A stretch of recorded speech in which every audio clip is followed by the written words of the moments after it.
Before there was Eve, there was Lilith, a woman born not from Adam's rib, but from the same divine earth, his equal in every way.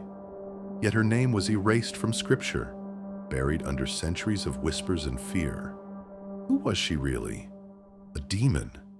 A rebel? Or the first woman to claim her freedom in a world built to deny it? Tonight, we bring you the forgotten truth of Lilith, a tale as old as Eden, yet still echoing today. In the earliest dawn of time, the Garden of Eden breathed with divine perfection. Streams of crystal water meandered through meadows painted in gold and emerald hues. Birds sang in languages unknown to man, and the scent of new life filled the air. From this sacred earth, God sculpted Adam, breathing into him the breath of life. But he was not meant to stand alone. From the same soil, molded with the same hands, came Lilith, the first woman. She was neither lesser nor greater, but equal, a companion, not a possession, a being of her own mind and spirit. For days, perhaps years, they walked the garden as equals. They named the animals, tasted every fruit, and lay beneath the starlit heavens speaking of life and wonder. But slowly, Adam began to claim dominion over all things, even over her.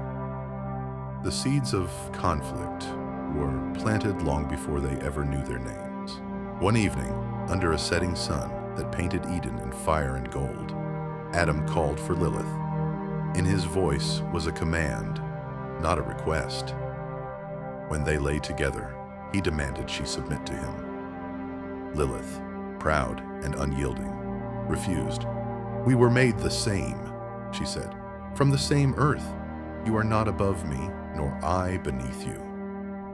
Adam's anger grew, his voice sharp as stone striking stone. He spoke of hierarchy, of divine order, of a man's right to rule. But Lilith's spirit was untamed. Night after night their words clashed, louder than the rivers, heavier than the winds. Paradise was no longer peaceful. At last, Lilith made a choice that shattered the silence of Eden forever, speaking the sacred name of God, a name mortals were never meant to utter. She rose above Adam, wings unfurling from her back like the dawn of freedom itself. Without another word, she fled Eden, choosing exile over submission, loneliness over chains. She became the first woman to ever say no. And for that, she would be remembered not as a pioneer, but as a villain. The earth beyond Eden was vast and unkind, yet Lilith walked it free. But freedom is dangerous to those who seek control. Soon, stories of her began to twist. In ancient Jewish folklore, Lilith became a dark omen. They said she haunted the night skies, seducing men, stealing infants from their cradles. The first free woman was rewritten as a predator. Legends claim she found companionship among fallen angels, birthing countless demons who would plague humanity for generations. The message was clear. Women who disobeyed would not only be cast out, they would be damned. For centuries, rabbis and scholars retold these stories. They painted Lilith as a nightmare to frighten wives and daughters into obedience. The woman who defied the first man on earth became the eternal villain, her memory stained with lies. Yet beneath the fear-mongering, whispers remained. Lilith had not sinned. She had only wanted freedom. Adam, now alone, was given a new companion. This time, God made her differently, not from the same dust, but from Adam's own rib. She was born of him, bound to him, molded to follow, where Lilith once refused. Eve's story became the official tale of womanhood, a partner made to complement, to obey. Lilith's name vanished from Scripture, her memory turned to ash.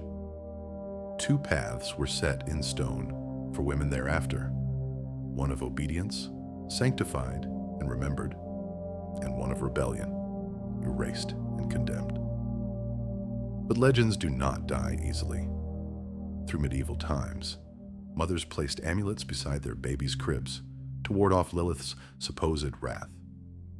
Priests prayed to keep her spirit away, fearing what they did not understand. Yet beneath the layers of demonization, a different Lilith survived, the echo of a woman who dared to challenge power. Her name became a quiet anthem for those who refused to kneel. A spark passed from one generation to the next. In time, artists painted her as a goddess of night, a figure neither evil nor holy, but free. Modern thinkers saw her not as a monster, but as the first voice of rebellion against an unjust order. Lilith's legacy grew beyond fear. She became strength, choice, defiance. She became every woman who ever walked away from control, every soul that refused to surrender. Perhaps Lilith was never a demon. Perhaps the greatest sin she committed was demanding respect in a world that would not give it. Perhaps her story was rewritten not because she was evil, but because she was dangerous to those who craved power. Even today, her name lingers. A shadow, a whisper, a reminder. Not of fear, but of freedom. Lilith, the woman the Bible tried to erase, yet history could never silence. A rebel, a legend, the first woman to choose her own destiny.